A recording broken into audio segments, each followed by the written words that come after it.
gente, tudo bem com vocês? Estamos de volta com outro episódio temático aqui nesse podcast de cinema, que é o Cine Girls. E hoje eu tô com uma convidada especialíssima, porque ela é uma especialista no assunto que a gente vai falar, que são filmes de tribunais. A gente vai hoje falar sobre a lei, sobre vários filmes que fizeram muito sucesso, ganharam muitos prêmios no cinema, e nada melhor do que uma especialista para me ajudar aqui nesse episódio. É a Manuela Loeser, seja muito bem-vinda. Eu chamo de Manu porque já é amiga, né? A gente se conhece há pouco tempo, mas acho que a sinergia funcionou aqui. Muito bem-vinda, Manu, tudo bem? Obrigada, tudo bem? É um prazer estar aqui hoje falando sobre esse tema. Que você falou que gosta.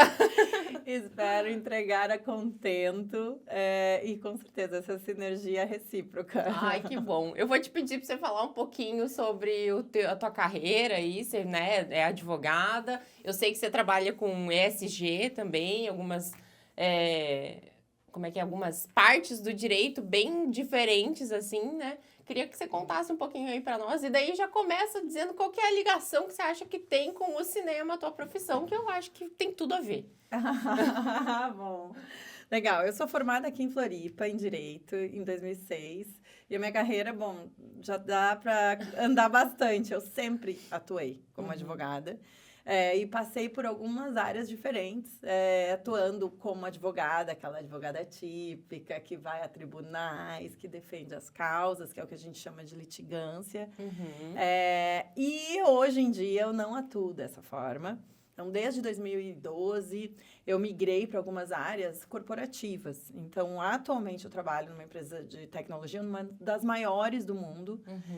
Faço 100% home office aqui de Floripa.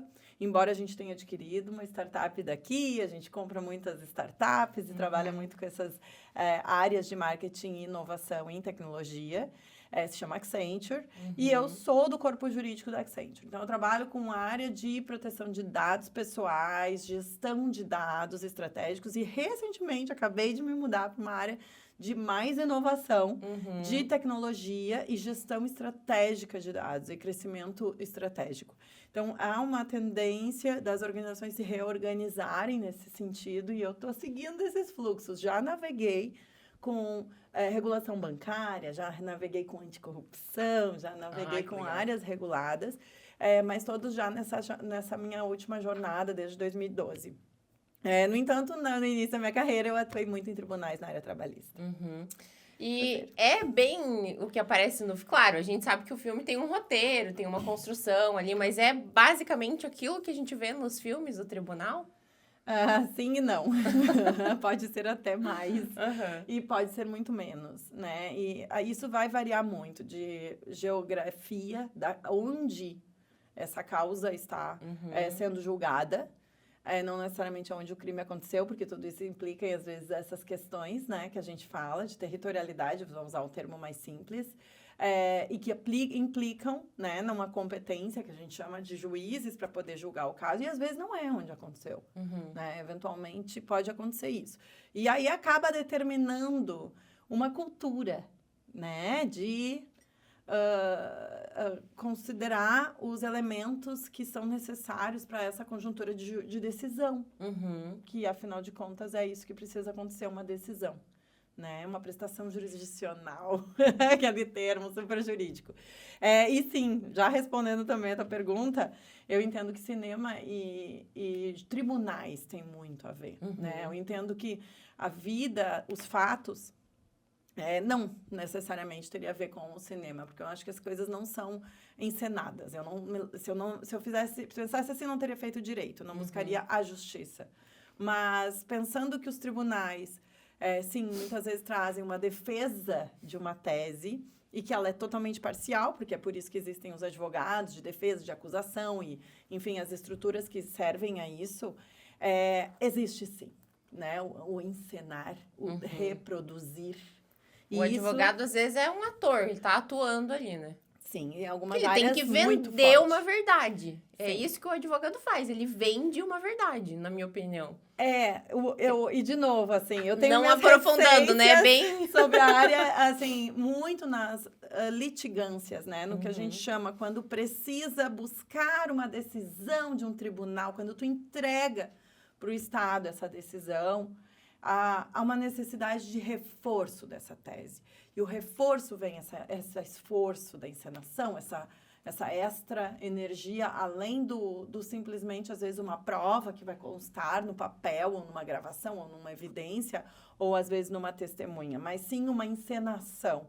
E o advogado se presta muito bem para isso. Os melhores advogados criminalistas famosos, que normalmente ganham palco mesmo, eles têm sim. E muitos deles fazem, né, curso de teatro, curso de cena, para expressar esses sentimentos e conseguir traduzir isso para aquela plateia que, na verdade, são jurados. E é por isso que essa questão do tribunal, quando é judicial, no sentido de há uma necessidade de uma sentença, e isso é, como eu falei, completamente diferente do que eu faço hoje. Mas, sim, quando a gente está falando da necessidade de uma sentença e se envolver crimes hediondos, crimes contra a vida, aí entra toda essa questão do júri, né? Da busca de um júri popular, etc.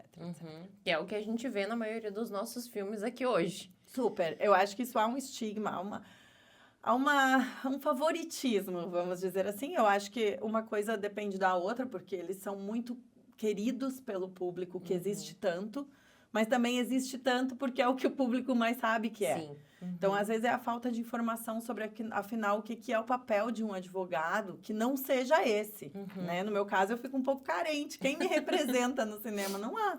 Não há um advogado de negócios, um advogado que apresenta soluções numa linha técnica, que está ali mais como um apoiador técnico. Raramente vai ter um filme que vai representar esse papel. A gente teve até a série Suits, que a Meghan Markle ficou famosa por ela, depois ela casou com o príncipe, enfim. Mas essa série até falava um pouco sobre os advogados de empresas, né? Que trabalhavam com essa parte mais burocrática do negócio, que não iam só a tribunais, mas também tinha os tribunais ali na série. A The Undoing, que você citou também, que também já é uma série um pouco mais pesada, enfim.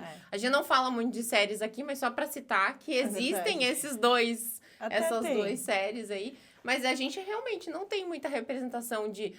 você me falou disso, me veio agora um filme que eu vou começar abrindo com ele já, que é o Erin Brockovich. Que não é uma advogada. Ela não é advogada. Mas ela trabalha nesse por trás do direito aí, com investigação, com vários... É um filme bem conhecido, todo mundo já assistiu, Julia Roberts, né? Além de ser uma mulher espetacular, né? E mostra uma vida real para aquela época, assim, eu acho o filme muito completo, porque ele mostra uma mulher se virando nos 30, com todos os desafios que ela tinha de ser mãe solo. E ainda ter que lidar com uma ambição de carreira. Eu gosto desse filme porque ele traz a ambição e mostra que quando você está com determinação não há limites. E nesse caso, nem limites técnicos, porque ela foi contratada para fazer a investigação e todo o suporte técnico, mesmo sem ser uma advogada. O que é muito raro, né? O que é muito raro. Hoje em dia, a gente tem essas credenciais profissionais que qualificam e praticamente uma barreira para quem quer experimentar, ver se gosta e tal. Não tem. Ou você vai tirar uma certificação como a OAB no Brasil. Eu ia falar, já barra ali na OAB, porque tem muita gente que não consegue nem passar nessa prova. É uma prova difícil, né? É uma prova difícil, é considerada uma prova difícil, ela é ampla em sentido de conhecimentos para gente que atua com áreas tão específicas, como eu falo. Eu atuei em litigâncias trabalhistas. As defesas trabalhistas e acusações trabalhistas, tanto de um lado quanto do outro, são completamente diferentes de uma acusação e defesa criminais. A atuação, a prática jurídica, a experiência que a gente tem que ter. Ela tem muitas vertentes, Muitas. Né? E uma prova dessas da OAB é muito vasta para tudo isso. Eu quase fiz direito, sabe? Eu passei no vestibular também. Era a minha primeira opção até o meu terceirão, assim. Nossa. E aí, do nada, não sei por que, eu decidi ir para comunicação. O que também tem muito a ver. É da mesma área ali, né? A área de ciências humanas, no caso, assim. Mas até hoje eu fico pensando, e se eu tivesse feito direito? Eu tenho um primo que entrou na faculdade um ano antes, ele fez direito na faculdade que eu passei no vestibular também. Aí eu falo, pelo menos alguém da família ali tem. Mas ainda penso hoje, assim, que quando a gente vê, que nem aqui, é uma coisa inovadora. Eu tava pensando nisso quando eu terminei a minha faculdade de publicidade, eu fiz publicidade e propaganda. E aí, a gente tava com esse negócio da LGPD falando, as pessoas não sabiam como utilizar o direito para comunicação ainda, não se tinha as mídias sociais, que é uma terra sem lei, que a gente fala. Então, assim, quem sabe ainda faço uma especialização ali, talvez uma outra faculdade para me especializar em direito da comunicação, coisas que são poucos profissionais que eu vejo que atuam dentro. É igual a tua atuação hoje.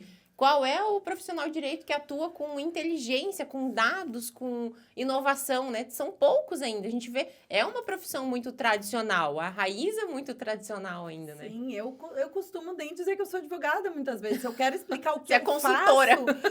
Não, eu trabalho para uma multinacional, eu sou uma executiva. É o que mais define. Se alguém quer saber o que é meu dia a dia é participar de reuniões, elaborar apresentações para o conselho, gerar insights a partir de dados, aperfeiçoar processos. Então, onde disso tem aquela visão que as pessoas tradicionalmente têm de um advogado? Nada. No entanto, tudo que eu faço diz respeito à minha conjuntura de entendimento de uma lei que está chegando, que vai impactar os negócios, que eu preciso me adequar, que as organizações, que os clientes precisam se adequar, que, como você mencionou, a ESG tem tudo a ver com essa parte mais voltada para a ética de negócios, que já vem numa linha de trabalho minha de muito tempo. E tudo isso é muito típico de advogado, mas se eu fosse dizer assim, no SUTS, voltando para o SUTS, entre o de tribunal e ela, quem é o advogado? É o de tribunal. Então, assim, quando eu percebo que alguém quer entender mais a fundo o que eu faço, eu digo, olha, tira essa visão de que eu sou uma advogada, porque eu não visito juízes, eu não dialogo em processos. Mas eu você não atua com a lei. Com certeza. Fica o dia todo. Eu vou até fazer um gancho aqui, que eu sei que meu marido trabalha numa empresa de tecnologia e cada estado, para eles entrarem com o programa deles, eles tinham uma legislação diferente. Olha que loucura isso, né? Você falou, você estava no começo da tua fala ali, eu lembrei disso agora. Então, assim, olha como é importante ter um profissional como o advogado dentro da instituição, porque assim, como é que eu vou levar o meu produto globalmente? Você falou que trabalha numa multinacional. Se em cada país, dentro de cada país ainda tem vários estados, a gente tem uma legislação diferente para atender esse produto, serviço, enfim, que vocês prestam. Como é que não vai ter uma pessoa dentro para ajudar? Não tem como o cara vir lá dos Estados Unidos e saber que a lei aqui no estado de São Paulo é diferente da lei do estado de Santa Catarina, né? É o business enabler, que a gente chama, né? É viabilizador de negócios.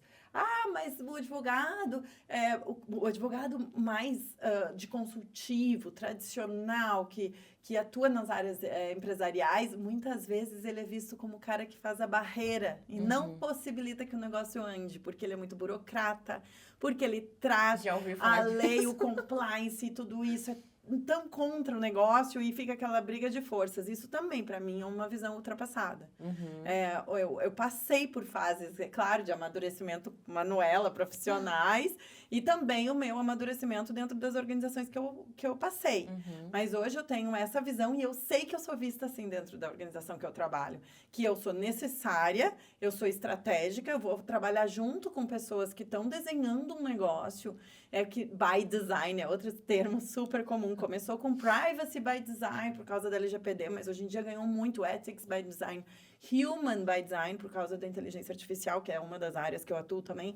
Mas assim, quando a gente fala do by design, quer dizer que tu junta essas pessoas, é como se chamasse um corpo médico para desenhar uma cirurgia inovadora, para criar uma máquina que vai passar a operar seres humanos. Então, você cria ela desde o início, imaginando que ali no final tem que ter uma vida salva, uma situação, qual é o bem comum a ser né, priorizado por tudo isso. Então, esse processo, ele é magnífico, porque quando a organização tem a maturidade suficiente para entender que esse tipo de suporte ou infraestrutura é necessária e reputacional positiva.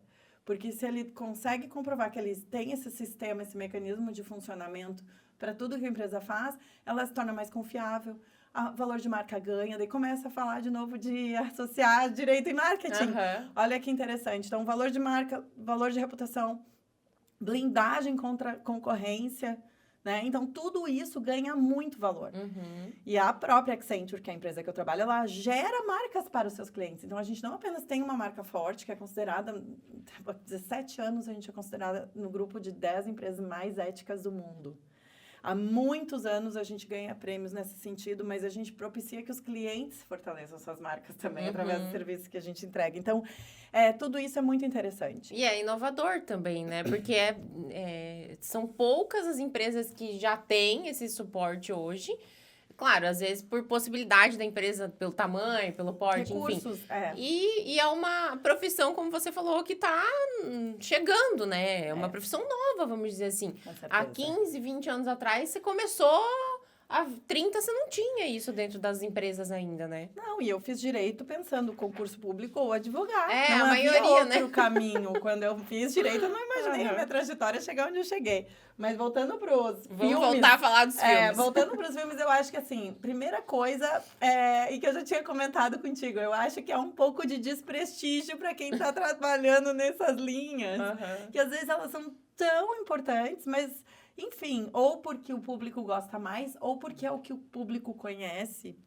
Enfim, seja uma questão de aderência, adesão, ou prestígio, os tribunais são o queridinho dos cinemas e, de fato, trazem muita emoção. Nossa, isso eu não tenho dúvida. A gente fica tenso, vamos dizer. Eu acho que os gêneros que a gente tem aqui, a maioria deles são suspense, são dramas, né? Enfim, que a gente fica tenso do começo até o final. A gente falou dele aqui antes de começar o papo, que é o Anatomia de uma Queda. Olha o filme tenso que você fica o tempo todo. O que vai acontecer? O que vai acontecer? É um filme de tribunal, onde ela é julgada. Quem não assistiu Anatomia de uma Queda, por favor. Ganhou Oscar o ano passado. Não é vencedor de melhor filme, mas de outras categorias. E é um filme genial de tribunal. Que você fica o tempo todo tenso ali né? Não sabemos ainda o que aconteceu direito no final do filme, né? Eu gosto dois pontos interessantes desse filme. O primeiro, por uma mulher. A gente já tá indo pra segunda mulher, mas falamos de Erin Brockovich e agora tá... porque a maioria aqui são advogados masculinos, mas tudo bem. A gente vai começar pelas mulheres. Que se chama Cine Girls, né? Exatamente. Não é por nada que a gente tá aqui. Mas eu gosto muito pela perspectiva de ser uma mulher sendo submetida a julgamento. E todas as conjunturas sociais que esse filme traz. E já indo para o segundo ponto, que eu gosto demais. É um aspecto sociopsicológico que esse filme elabora, muito além do dilema da decisão judicial. Porque o dilema da decisão judicial traz, exceto alguns casos em que tudo está muito documentado no filme, e aí é muito de roteiro, mas quando o filme deixa aquele mistério no ar, o que acontece com o espectador? Ele se torna o juiz. Eu acho que isso é bonito também, da imaginação do ser humano, de se botar no lugar do juiz. Aí entra um pouco uma coisa que a gente pode falar depois. Mas a outra coisa que eu gosto desse filme especialmente é a elaboração sociopsicológica que ele traz. Que é quando ela tem que lidar com aqueles fatos conforme eles vão trazendo. Não quero fazer spoiler, mas os fatos vão sendo entregues durante o filme. E há um deslocamento do espectador da postura de juiz. Pelo menos do meu ponto de vista, eu entendo que isso acontece. E eu acho que por ser mulher acontece mais forte nesse filme. Sim. Por causa do sócio, né? As questões sociais relativas aos vários aspectos do filme e das posições do que é o homem, o que é uma mulher numa família, os julgamentos que cada um traz disso. Tem a questão do filho ali, Exato. Que é uma questão importantíssima, né? Importantíssima. Então, assim, eu gosto demais. Eu achei foi um filme muito bem elaborado, porque ele balanceia bem esses aspectos, não fica tão técnico. A prova e deu.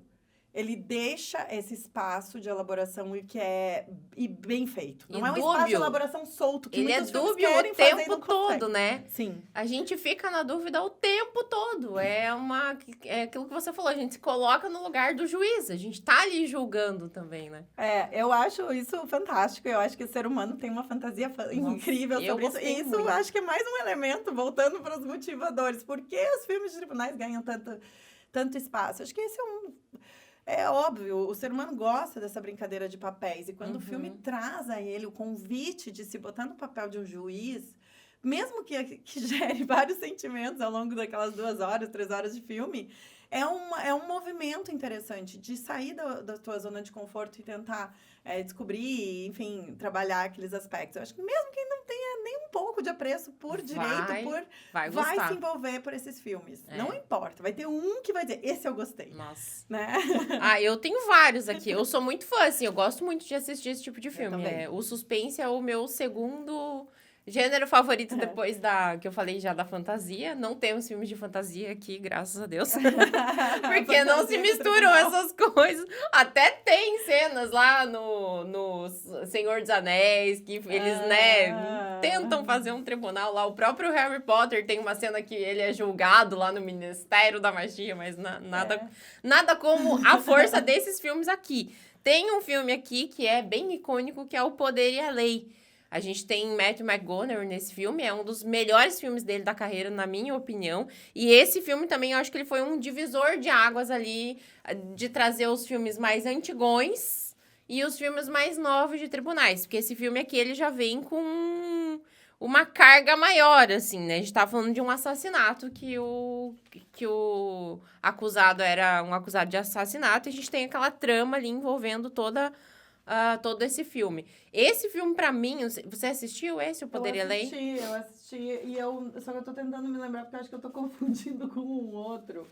Deixa eu ver aqui. Ele era um advogado que trabalhava no carro, e aí ele vai defender o cara que tá sendo acusado de assassinato. Mas dizia que era inocente. Então, assim, é outro filme pesado.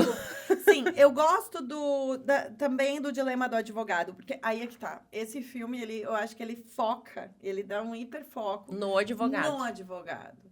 E aí, sim, super legal para trabalhar alguns dos estigmas também, típicos desses filmes. O advogado, ou ele é trabalhado no filme como essa grande estrela, porque a performance dele foi determinante para o sucesso do caso.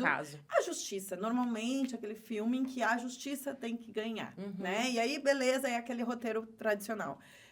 Existe também aquele caso em que o advogado ele é tão ardiloso que não importa tanto o que é o justo no filme, mas, assim, mostra a performance do advogado como sendo grande mérito de um sucesso XY e algumas coisas que vêm a acontecer no filme não necessariamente éticas. E que eu não fico tão feliz com isso, né? Porque isso tira a reputação da minha carreira. Então, eu, naturalmente, não gosto. Agora, é um fato. Agora, esse filme é espetacular porque ele traz o dilema...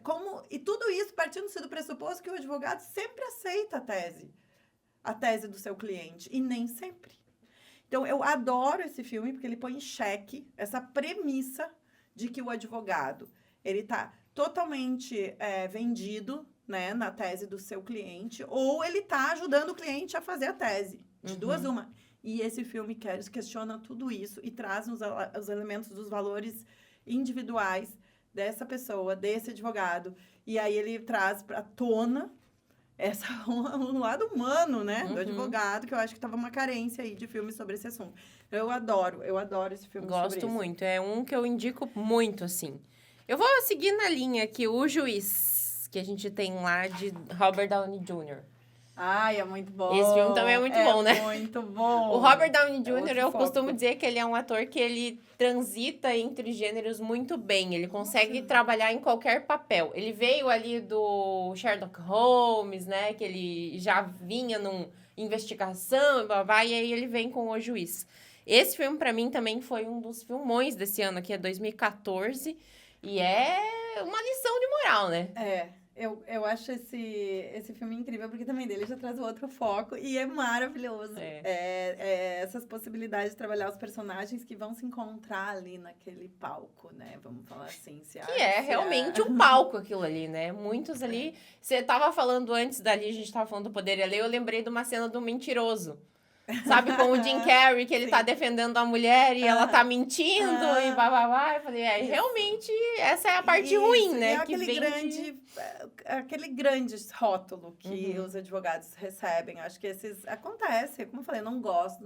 Mas também não é bem... Não cabe a mim gostar ou não gostar, mas no sentido de... traz essa possibilidade. E, de fato, a carreira traz. Aí vai muito das escolhas, às vezes até do próprio escolha de área de atuação, de carreira, etc. Aptidões. mas também as escolhas éticas. Porque o advogado, ele pode se recusar a cuidar de um caso, a assumir um caso de um cliente. Qual que é a área que você acha que é mais difícil? É a criminal?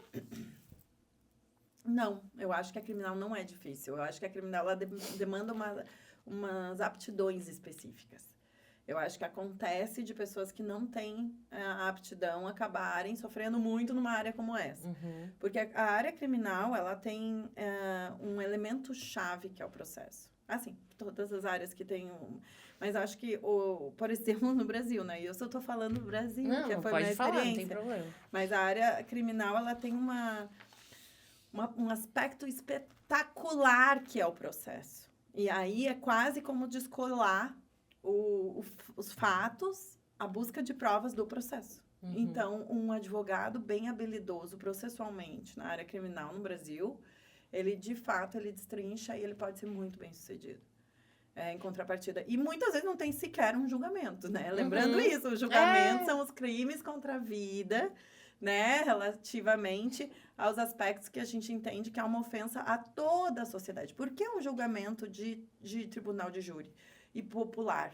Porque se entende que um fato, um crime ou uma série de fatos que complementam a cena de um crime, ela ofende a sociedade como um todo. E o juiz tem competência de julgamento, mas ela é compartilhada, ela é estendida a uma amostra da população. Quem decide é o juiz ou são os jurados? Daí vai depender da jurisprudência, vai depender da região, da localidade.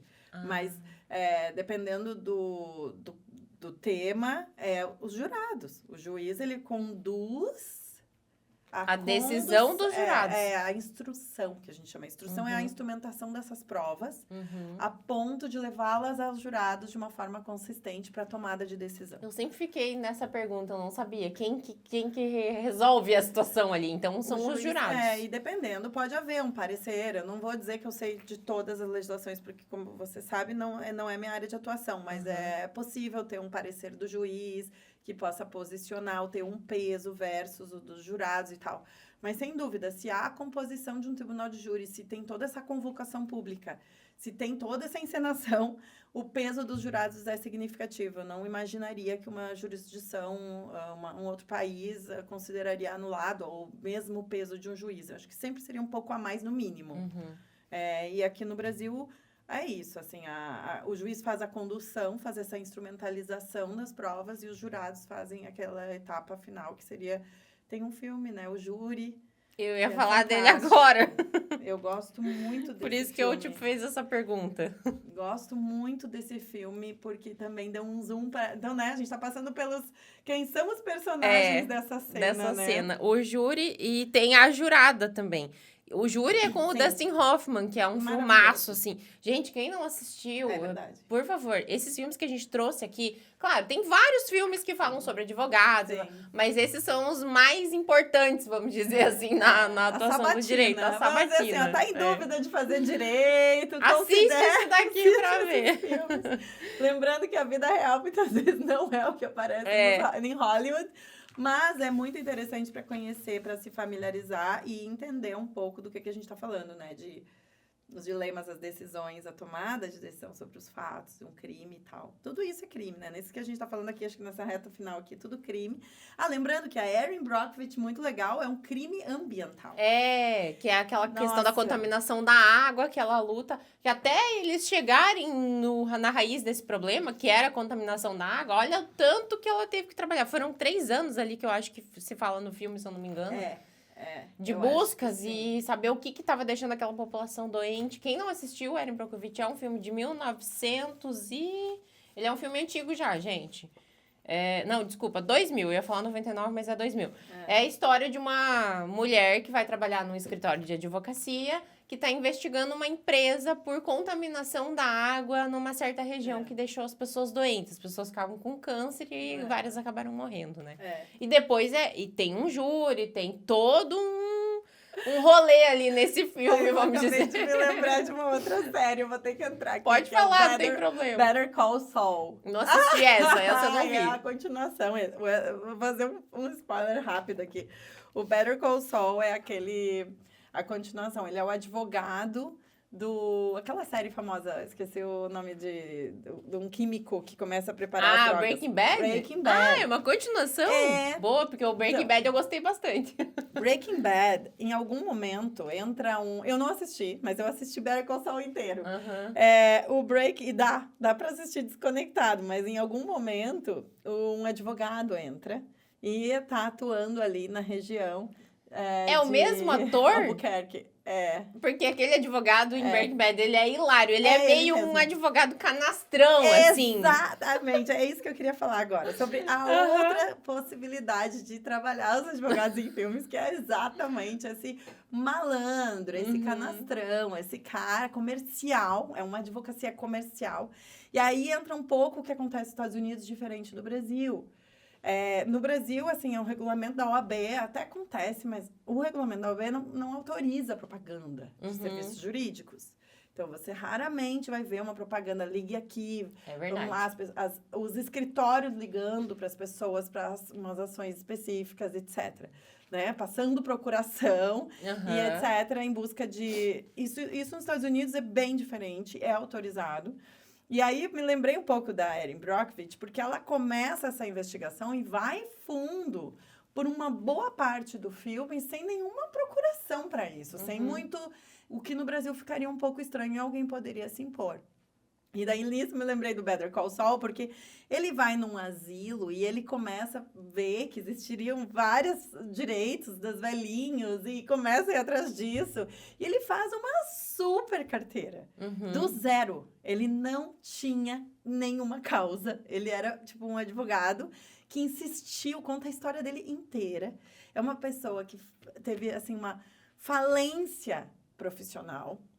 Na contrapartida, o irmão dele era o melhor advogado da cidade. Ele era a estrela.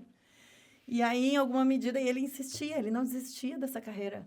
Então, é muito interessante. E nisso vai essa série inteira. Eu me lembrei... Tem um pedaço que ele faz essa busca das causas que aqui. não são tão prestígio. Não é tão prestígio, porque é uma causa que ela tem que ganhar em massa para fazer sentido, mas quando você consegue comprovar a tese, é exatamente igual a Erin Brockovich, porque você vira a tese, ganha todas as causas. Entendi. Ele ia nos asilos, você falou? Tem um filme que tem a Rosamund Pike. Deixa eu ver o nome do filme aqui. Eu Me Importo. Ai, maravilhoso! Que ela é uma advogada, só que daí é com uma segunda intenção também. É isso que você falou da caricatura, né? Exato, a caricatura, esse advogado. Nem tava na nossa lista e aqui, mas eu ela, lembrei. aliás, ela é uma super atriz. Nossa, esse filme... Nossa. Ela tem já uma cara de louca, eu falo. Desde o Garota Exemplar que ela fez. Eu até citei ele no episódio passado também, que a gente falou de filme psicológico. Claro, o direito tem muito de psicologia dentro. E nesse filme, Eu Me Importo, ela é uma advogada vigarista. Porque ela engana os velhinhos pra tomar posse das coisas deles, manda eles pra um asilo. Essa é a história, a sinopse do filme. Exato. E aí ela vai cuidando do dinheiro deles ali na vida toda. Só que tem uma senhora que ela faz isso e a senhora fala, não é bem assim, querida. Eu ainda tô aqui, eu ainda penso, eu ainda posso me cuidar, né? E aí desenvolve toda uma história. Mas... Não, é uma máquina de fazer dinheiro. É um típico característica ali desse malandro que você falou. Eis o ponto que eu digo que me incomoda, porque é reputacional pra minha própria imagem, né? Uma pessoa que vê isso e pensa advogados são assim, que a gente sabe que existem muitas piadas, muitos jargões, é aquela história. Mas voltando pra história da tese virada, porque o Better Call Saul, nesse aspecto, não é vigarista, ele faz o projeto inteiro totalmente fundamentado. E é muito interessante, porque esse tipo de causa é assim, e acontece no Brasil. Não é que não acontece. São essas causas coletivas.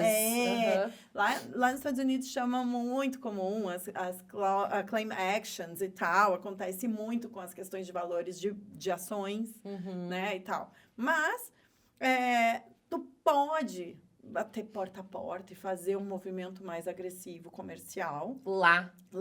Aqui não, mas acontece, né? Então, acontece porque alguém fala, porque tem algum tipo de advocacia comercial, um marketing jurídico mais informal dentro do permitido. Enfim, não tá aqui, não cabe a mim fazer as análises e tem o próprio OAB para fazer esses julgamentos, mas acontece também. Mas o que eu acho super interessante, porque aqui é um negócio. Tu tá fazendo uma aposta, é quase como um negócio de algum ativo financeiro. Você faz uma aposta. Eu vou apostar nessa empresa, eu vou comprar ações dessa empresa. Eu vou apostar nessa tese e eu vou... Daí o advogado dedica seu tempo, entrega seu tempo e sua energia para isso, e as pessoas vão ceder esses direitos de litigar, de buscar uma tese inovadora. Só que quando... E o advogado vai. Aqui no Brasil, não necessariamente seria uma ação coletiva, pode ser ou não, isso vai muito da estratégia do advogado, mas quando ele consegue a comprovação e a tese está fechada, todas as ações vêm na sequência. Aí, várias discussões, porque aqui do Brasil existem os tribunais estaduais, até conseguir uma jurisprudência unificada, tem muitos aspectos envolvidos, isso vai, de novo, sobre país a país. Mas o que eu quero dizer do bonito da história, que está muito bem retratado nos dois, no filme da Erin e do Better Call Saul, eles não desistem. Porque existem muitos impedimentos no caminho. Né? Normalmente, quando a gente vai falando de aspectos legais e jurídicos, é assim, ó, fato, prova e a lei. Ou uma decisão judicial favorável, que daí dependendo do país. Vamos imaginar dessa forma, bem simplificada. Só que existem casos que não tem nem a lei, nem a decisão favorável. E, às vezes, o fato nem está 100% comprovado. E a tendência que há é essa pessoa que tem essa tese ser desmontada pelos melhores pensadores e referências desses temas. Que, no fato, nesses filmes acontece. Assim, você nunca vai ganhar. Isso aqui não vai acontecer. Ela foi desacreditada em vários momentos. Até pelo próprio advogado ela foi desacreditada, né? Em um momento. O chefe, cara que contratou ela, disse, se quiser, toca isso, que eu nem acredito mais. Ele falou isso pra ela. Ele teve uma conversa com ela, inclusive. Eu lembro por mais que os motivos, a honra daquela causa, ele coadunasse com ela, ele já não tinha mais energia pra tocar aquilo ali. E eu gosto demais. Isso me dá muito vigor assistir esses filmes, porque eu vejo a resiliência e a força, e que às vezes, assim, nossa, que incrível. E aí o êxito, né? O êxito que, de fato, beneficia uma massa de pessoas. Eu adoro, eu acho incrível, relevantíssimo, mas os de júri ganham muita relevância. Não, e assim, sempre. Se o Erin Brockovich tivesse outro final, ia ser frustrante para o público que tava assistindo, porque, meu Deus, não tinha como. E outra coisa que eu adoro é porque o tema não é tão prestigiado quanto um crime, né? O crime, tem sempre aquela coisa, aquele fascínio do telespectador. O ser humano quer saber, é curioso. Mas o crime ambiental, ele pode ser tanto quanto, né? Exatamente. A gente fala assim, de chamar a população, porque não sei o que, o crime ambiental também é um grupo de pessoas e tal, e todas essas outras modalidades de crime. Mas, de novo, volta sempre para a situação de que o crime mais forte é aquele que tem uma morte, que tem uma cena, né? A gente vê isso aqui em A Jurada, que é com a Demi Moore. Esse filme também é um filme bem pesadão, assim, né? Aí a gente fala de assassinato, máfia e coisa arada toda, né? Eu gostei bastante desse filme aqui. Acho que é assim como o Júri, o A Jurada, que a gente tá falando aqui. Que aí a gente tá falando de uma pessoa que ela é coagida, né? O tempo todo ali no filme. E a trama, né? Eu acho que aí, assim, a complexidade da trama. Não pode cochilar nem um minuto, perde tudo. Cochilou um minuto, perdeu o filme. Então, eu gosto e acho interessante. Mas lembro que, assim, aquela parcela minúscula, tanto de casos, quanto de advogados que vão atuar num caso desse. Então, daí também o alerta. Se você acha que vai fazer direito e vai sair atuando nesses casos... É muito coisa de filme, vamos dizer assim. E muito mais político do que técnico, assim. Vamos falar bem sinceramente. As pessoas mais admiradas não necessariamente são as melhores, no sentido técnico, né? Então, acontece todas as carreiras, eu acho, mas acontece muito que o filme retrata essa possibilidade, mas o filme é político. O filme não é jurídico e técnico. A técnica jurídica tá bem passando ali, tá bem, né, high level, não tá falando do que foi determinante para aquele caso, né? Então, esses filmes, eles são muito do enredo e da trama como um todo, e menos do jurídico. Do jurídico. Né? E você falou dos políticos, eu vou ter que voltar lá no que a gente agregou aqui no último minuto, que é o Judas e o Messias Negro e o Sete de Chicago. Que Sim. também são filmes completamente políticos. Não, eu não vi nenhum dos dois, É, mas eu sei que sim. são. E olha que legal, porque eles são muito contemporâneos, né? Sim. Eu não sei se isso mostra uma era, uma tendência, o que está acontecendo. Mas... ele fala da questão do julgamento dos negros, né? Lá nos Estados Unidos, porque a questão racial nos Estados Unidos, ela é muito forte ainda, né? A gente tinha lá Ku Klux Klan e tal. Então, esses dois filmes falam sobre o julgamento desses personagens. Por isso que é Judas e o Messias Negro, que era um cara que estava lutando contra essa questão racial lá, né? A gente tem muito disso também, que é um tipo de filme que a Hollywood adora, na minha opinião. É um tipo de filme que dá audiência, é um filme polêmico, então a gente tem essas causas. Eu queria deixar registrado esses dois filmes aqui, porque são filmes que... E eles são políticos, você diz no sentido de que pouca técnica jurídica é falada, mas muito mais sobre a ética por trás, assim, essa questão ética. A gente tem até uma técnica jurídica ali, porque eles precisam inocentar ali uma galera, vamos dizer assim. São várias pessoas que estão no julgamento. Mas tem também, mas é mais referente a essa questão ética, com certeza. E aí vem essas questões das jurisprudências dos estados lá, né? Isso eu acho muito legal. Como que você chegou nessa decisão? Não, porque lá teve um caso lá. A jurisprudência é um negócio fantástico no direito, na minha opinião, né? Eu amo e eu acho que a gente aqui no Brasil sofre um pouco com uma mistura, né? Porque a gente vem do direito romano, que é a lei. Uhum. E aí, os Estados Unidos não é o direito romano, é o direito consuetudinário, como é que a gente chama assim? Mais sobre, é o common law. É o que está sendo decidido. É a jurisprudência. Uhum. Mas não é que é e é. A jurisprudência dos Estados Unidos é baseada na lei. E as decisões do Brasil são baseadas na lei e na jurisprudência também. Não é por menos que existem as súmulas e os tribunais superiores para isso. Para essa consistência, essa... como é que eu posso dizer? Essa standardização das decisões. As decisões ficarem mais consistentes, mais... numa mesma linha. Mas no Brasil há uma frustração, porque tu não consegue, dadas as volatilidades, assim, as movimentações, os estados, tem algumas áreas que a competência é estadual, outras são federal, e todas as organizações que a gente tem dentro das entrâncias do Brasil, chegar a um ponto de dizer que a gente tem uma jurisprudência unificada sobre o tema X. Não dá. Os Estados Unidos você consegue, dependendo do tema. Não todos. E as questões dos Estados Unidos estão ficando muito complexas, por exemplo, dados pessoais, o que seria equivalente ao LGPD. Lá, hoje, são estaduais e em alguns lugares municipais. Então, Nova York, New Jersey tem lei própria de lidar com dados pessoais. Então, as suas complexidades são outras também. Não teria que ser uma coisa para o mundo inteiro seguir essa LGPD? Não foi se falado que era uma lei universal e agora já estão mudando? Ai, Jesus. A LGPD é brasileira, não é tupiniquim, não tem jeito. Ela é brasileira. Ninguém chancelou fora do Brasil essa lei, ela foi validada aqui, não tem nada de universal. A lei mais universal sobre dados pessoais que existe no mundo é a GDPR, que é a europeia. E que, de fato, é um rascunho, assim, né? Vamos dizer assim, um belo de um rascunho que foi utilizado para quando a LGPD foi entrar em vigor. Mas eu sou dessa lógica. Eu entendo que, dada a globalização, é um termo tão antigo, parece, mas a globalização em si de negócios, né? O comércio internacional de dados, porque hoje em dia negócios são feitos, a maior parte, através de dados, digitalmente. E esses dados transitam e a gente faz compras e negociações de ativos financeiros ou não necessariamente financeiros, bens de consumo, e esses... A geografia, nesse sentido, ela está servindo o quê? Em tese, para preservar os direitos daquele cidadão daquela geografia, mas que essa pessoa em si, ela está voando o mundo afora, com as suas liberdades individuais dentro do seu âmbito de consumo e do seu alcance. E aí, por que a lei daquela pessoa tem que estar limitada à sua geografia?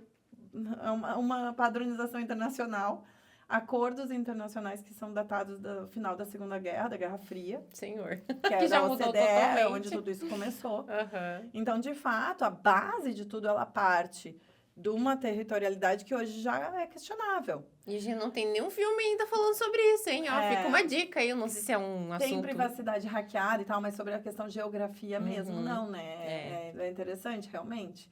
Privacidade hackeada, tem alguns, dilema das redes, que começam muito, o dilema né? das redes, mas fala-se muito superficialmente sobre isso, eu acho. Até.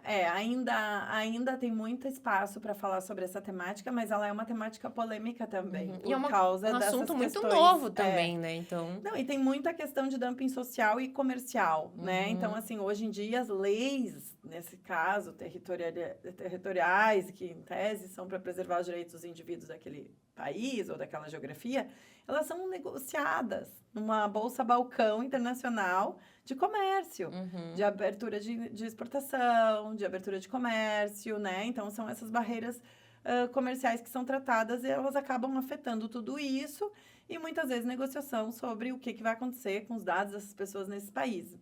Mas tem um pano de fundo interessante e que eu acho que a unificação global não está pronta ainda. Daí é o meu contraponto ao que eu gostaria que acontecesse, mas é um fato. O fato existem lugares, e isso é cultura, é sociedade e é história, em que os indivíduos se sentem ofendidos se os seus dados são acessados pelo governo. E tem lugares que não. E isso afeta... isso eu estou falando de nível de percepção do indivíduo, não da lei necessariamente o que é certo e o que é errado. Mas isso afeta a adesão e aderência dessas leis, no primeiro lugar, mas também afeta as liberdades individuais. Sim. Então, o governo acessando dados pessoais sensíveis, dependendo sobre gênero, sobre religião, a história mostrou isso, significa que o futuro vai mostrar, não sei, mas há cautelas no Porque é uma forma de controle também, de controle, né? de liberdades. Então, há riscos em lugares em que a história recente demonstra tomada de poder ditatorial, mais numa linha ditatorial, uma linha mais comunista ou impactante às liberdades individuais, aos conceitos tradicionais de liberdades individuais da OCDE, da Declaração Universal de Direitos Humanos, sim, afeta. Então, dependendo do país, há mais ou menos flexibilidade de acesso a governos a dados pessoais. Então, isso significa um governo, um estado, uma União Federal pode pedir para suas empresas, escolas, igrejas, hospitais, as listas e dados dessas pessoas para o fim que ela quiser. Em determinadas leis, sim, em outras não. No final do dia, a discussão é essa. Mas ela é bem política também. E ela pode ou não ser um risco verdadeiro. Ela fala de riscos hipotéticos, que não necessariamente são verdadeiros. Essas são as temáticas de fundo. E a gente ainda tudo que se fala de esperar o que vai acontecer, né? Ainda não tem uma definição. Total, é muita especulação. O que há hoje, leis muito operacionais que exijam um monte de atividades pelas entidades que processam dados em larga escala mais ainda, com esse intuito. Assim, o fundo deve ter o intuito de preservar os direitos das pessoas e não expor a quem não deveria ter acesso para qualquer fins que não o original de obtenção daquele dado. Então, uma escola obteve dado do nascimento de uma criança, numa certidão de nascimento, então essa certidão de nascimento não vai ser fornecida para uma loja que está trabalhando com, sei lá, qualquer tipo de produto, um cartório que quer oferecer um serviço de troca de nome. Coisas que vieram na minha cabeça agora. Mas, assim, a finalidade tem que ser preservada, dados de crianças vulneráveis tem que ser preservada, questões desse tipo estão sempre por trás, mas é um grande desafio com mídias sociais. E mídias sociais não dão muito espaço. Eu ainda falo que é uma terra sem lei. Com certeza. Tem muita coisa acontecendo e... Não é o caso do nosso podcast aqui, não, tá, Exato. gente? A gente e tá tudo que eu tô falando é opinião Manuela, não tem nada a ver com a empresa que eu trabalho em relação a isso. As opiniões e as expressões que eu tô falando são bem próprias minhas. Eu vou mudar um pouquinho o nosso tema, que infelizmente já tá se encaminhando pro final. Eu falei pra você que não ia dar tempo de falar sobre tudo, mas fica daí o episódio 2. Nós vamos voltar, a gente vai trazer a nossa convidada Andressa, se ela topar participar aqui. A Andressa é a proprietária aqui do local onde a gente está gravando hoje. Ela é advogada também. Ela não pode participar hoje, mas quem sabe no próximo episódio ela esteja com a gente. Tá convocada. O último filme, então, que eu quero falar é O Advogado do Diabo. É um dos filmes mais famosos sobre advogados que existem na face da Terra. A gente tem Keanu Reeves.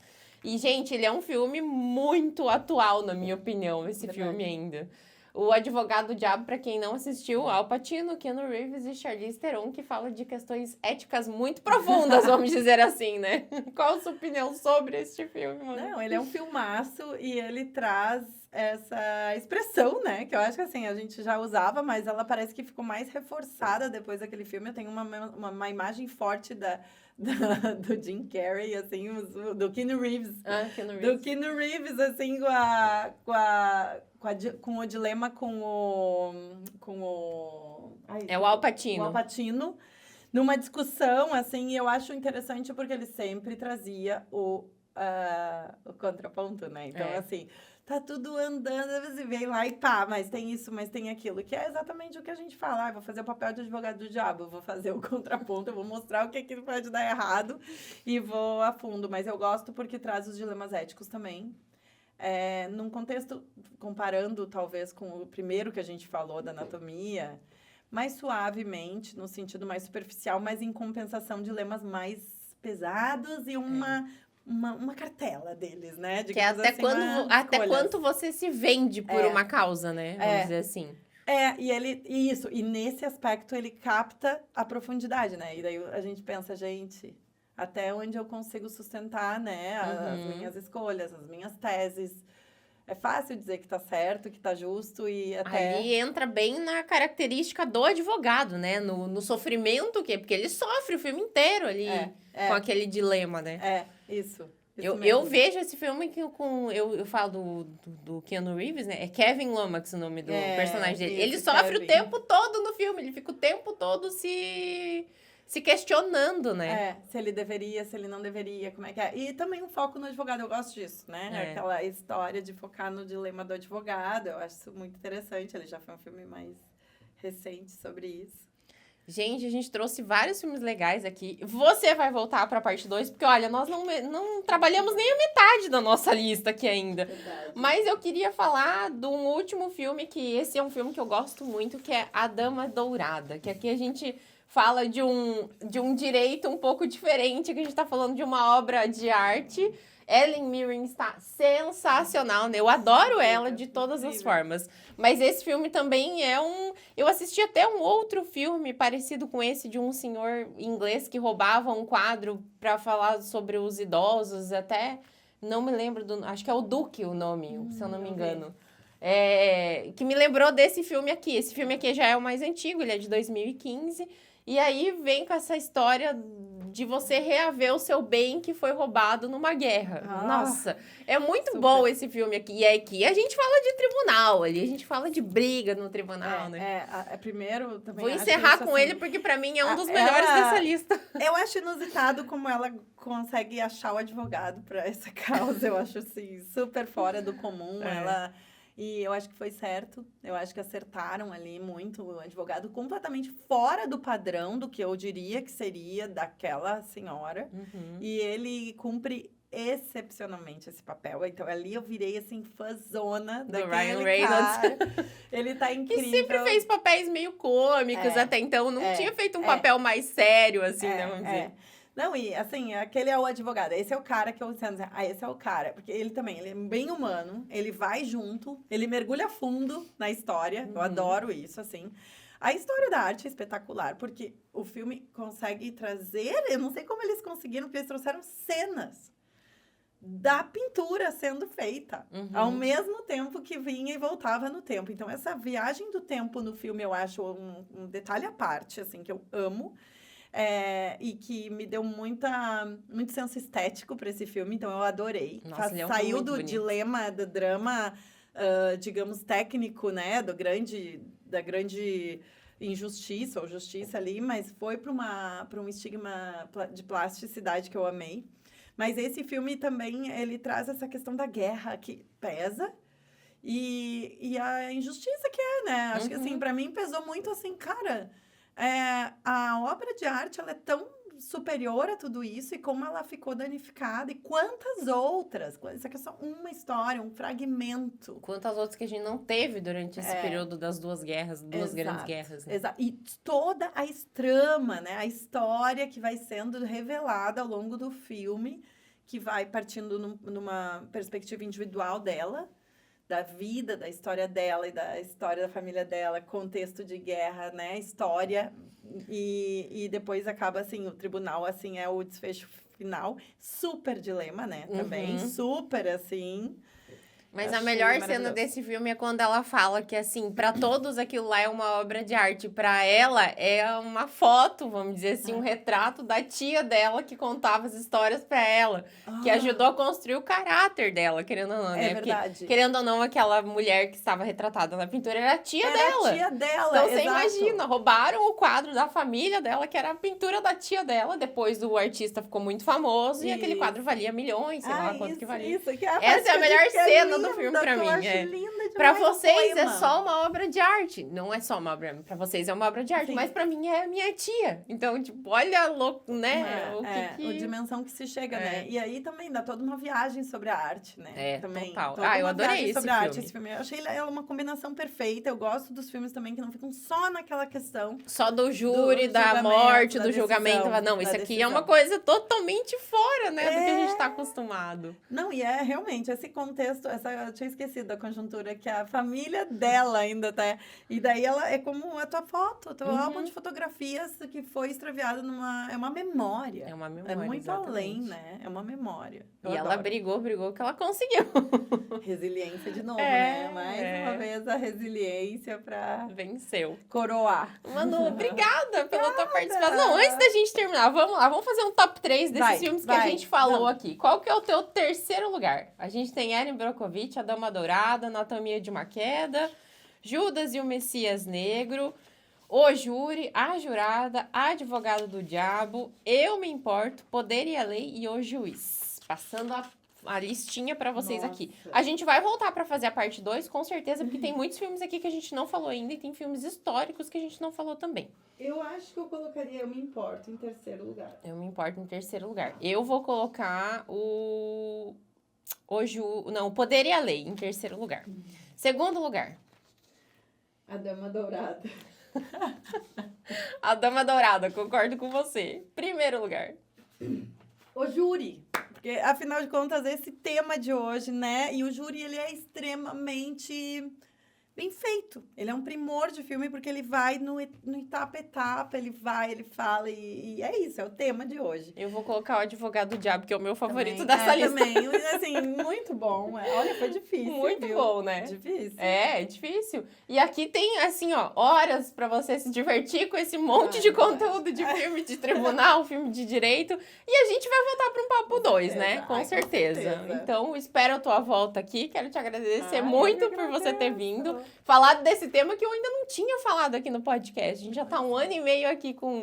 E é um filme, é um tema que eu gosto muito. Então, a gente tem as séries. Hoje tem várias séries que a gente pode assistir falando sobre isso. Claro, tem a parte boa, tem a parte não tão legal que eles falam. Tem os filmes também. Mas é um assunto que tá sempre envolto no cinema. A gente sempre tem lançamentos nesse tema, né, roteirizando nesse tema aí, que além de também a gente ter muitos filmes baseados em fatos reais que são traduzidos para o cinema, né, de julgamentos reais. A gente vai falar disso no próximo episódio, que eu vou trazer aqui algumas coisas que foram fatos reais. Amém. Obrigada, Manu, Obrigada pela tua participação. Obrigada eu. Gente, se a gente não falou de algum filme aqui, deixa um comentário aqui embaixo pra gente trazer no próximo episódio. Ótima ideia. Tchau, tchau. Obrigada.